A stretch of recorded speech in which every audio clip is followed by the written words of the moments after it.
New text message. Good,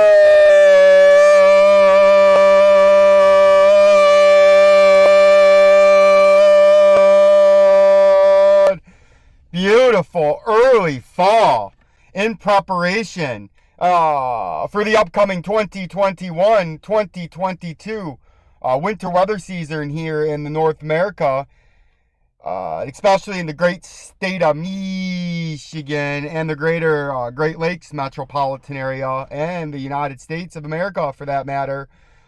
This is Michigan Forecast Gold Standard Preliminary 2021-2022 winter forecast, right? And we're going to go over a few things that are going to be influencing our weather, our global weather pattern as we get in deeper into the fall and on into the early winter season. And we want to start getting you the heads up and of a one-of-a-kind, company-made weather forecasting system with 30 years, nearly 30 years of experience from this company in the best winter weather and snowstorm predicting in the Great Lakes metropolitan area, right? And this is sponsored by my YouTube soon-to-be partner page, Vgcinews and Weather Authority, Vincenzo'S Gold Crypto Investing News Network and Weather Authority and Breaking News. Vgcinews is sponsoring this video. This is winter Michigan snow forecast gold standard, right? And this is our preliminary winter forecast, and we're going to go over a brief slideshow to get you in and up to date on what we're currently looking at. We think we're going to be in a La Nina this year, and what a La Nina means is in the Central Pacific, you have cooler than normal waters, right? And that promotes a blocking high pressure off the south-southeast coast or south-southwest coast of the bend of Alaska and Canada, right? And it likes to migrate a little southwest of there as the winter progresses.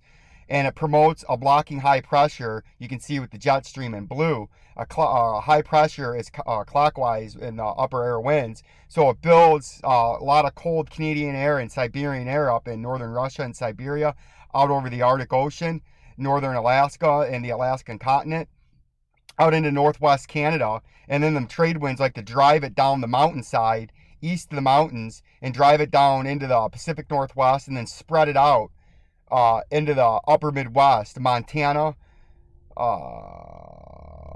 North and South Dakota, out into northwestern Minnesota.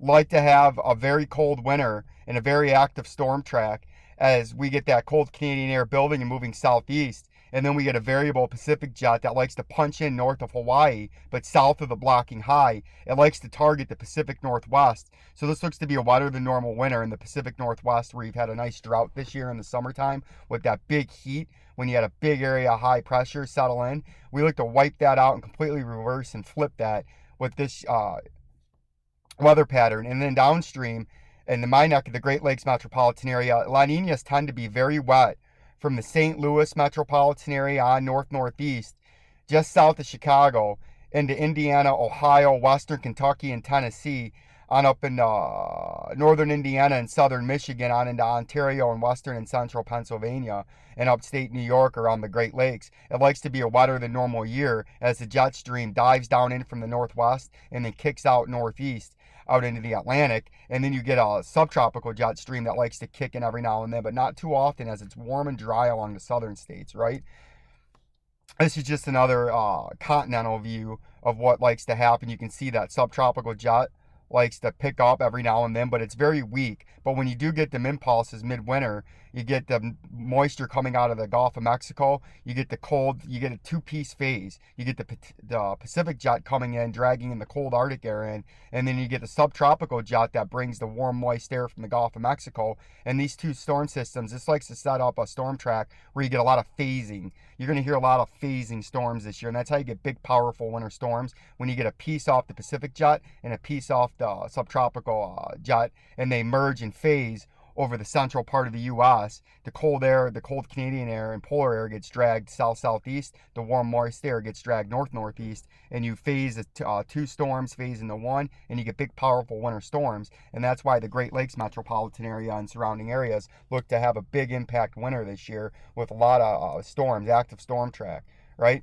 You can see the El Nino is the exact opposite, where you get a low pressure that centers and anchors its way off the southeast coast, the southwest coast of Alaska and northwest Canada, and it promotes counterclockwise air, which pushes counterclockwise, right, at low pressure. It drags the cold Canadian air and Arctic air off into the ocean, which forms low pressure there that spins around up in here. And then as the winds come around the backside of the low pressure, it forces the persistent Pacific jet, and Pacific air is very moist, into the Pacific Northwest, which as it comes in onto the continent over the mountains, it moderates, right, and dries out, and you have a warm Northwest Canada and Alaska and down into the high plains and spreading into the Great Lakes in the Northeast. And then you have a strong subtropical jet that pushes a lot of wet weather in the southern third of the country and promotes a cooler and wetter winter across Southern California, Texas, the Gulf Coast, and on into the Southeast United States, right?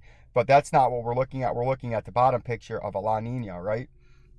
And you can see the winter, once again, get into the Michigan forecast, snow forecast gold standard. Join. We have nearly 600 followers. This is going to be a very exciting year. We have a lot of things going on with our YouTube channel that will be partnered by the winter. We can live stream, and we're going to dominate the Facebook snow predicting and storm track and weather forecast on Facebook this winter.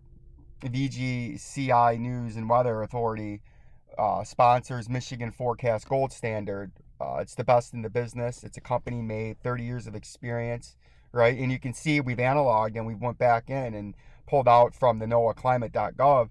Winters December to February, precipitations during strong to moderate to weak La Ninas. We're not in a strong La Nina.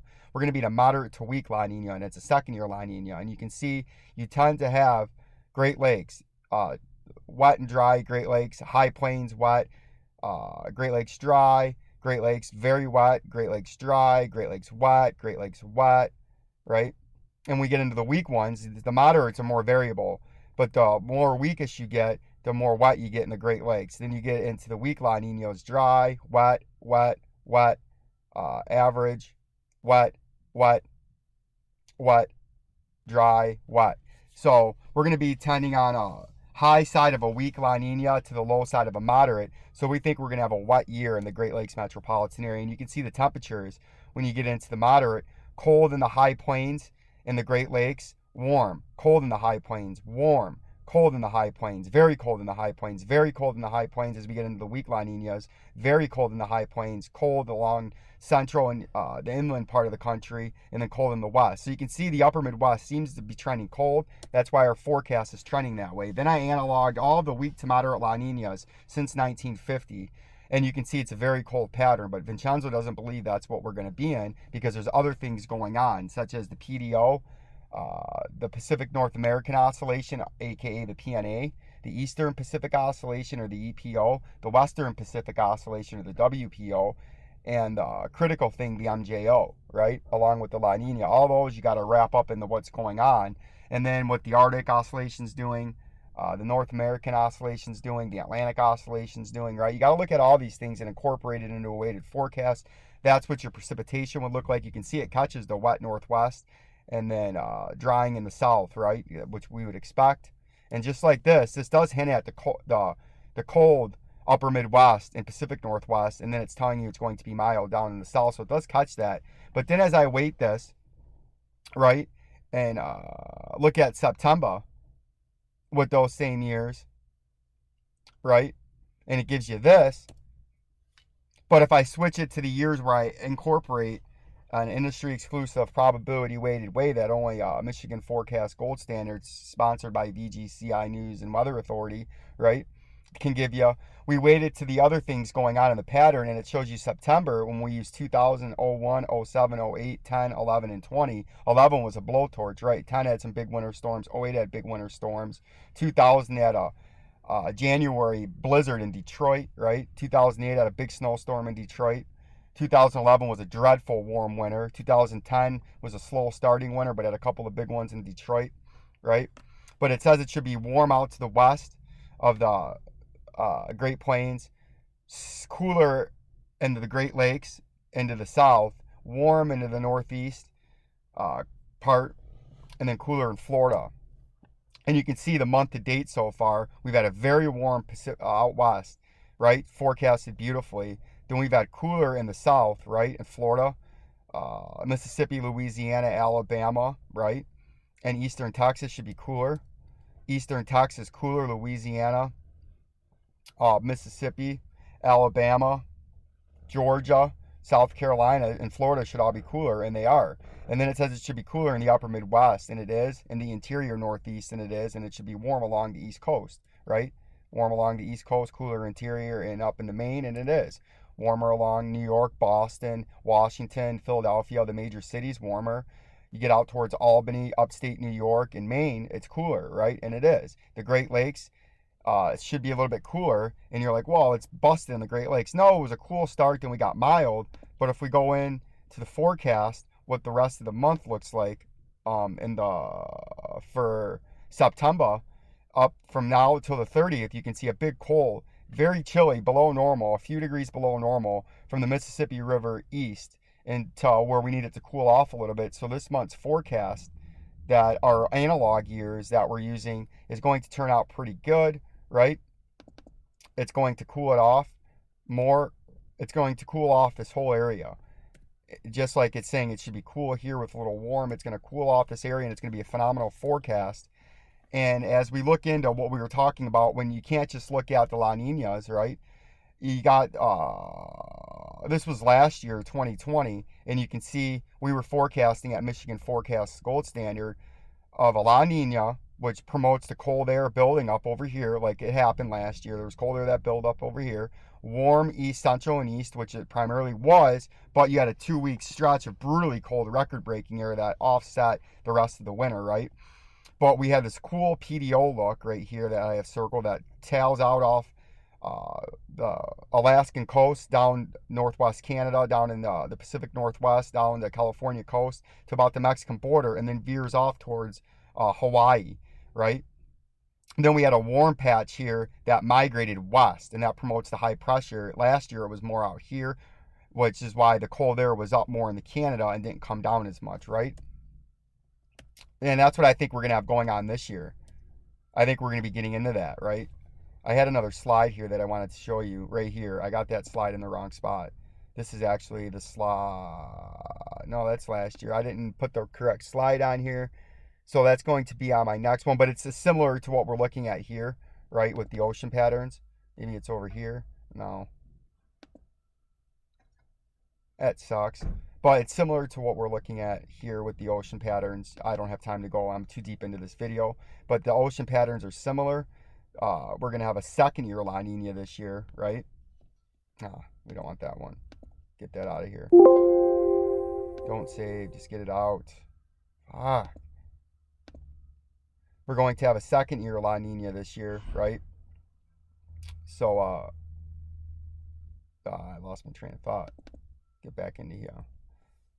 So, that promotes cooling, and we're going to have a cool ocean this year. Right now, this warm water is actually stacked about right here, right about where this blue arrow is, right along the 40th parallel to 140 north, right? 140 west by 40 north is where the warm water is. I expect it to migrate a little bit to the west again, and then you'd have this cool PDO look again. But this year, it's going to be a little bit farther north, and it's going to be centered a little bit farther east. So I think this cold air, as you can see when we go into deeper down into this forecast, it's going to be a little bit different setup. But now if you look at what September to November autumn should look like, with the analog years, it should warm up now.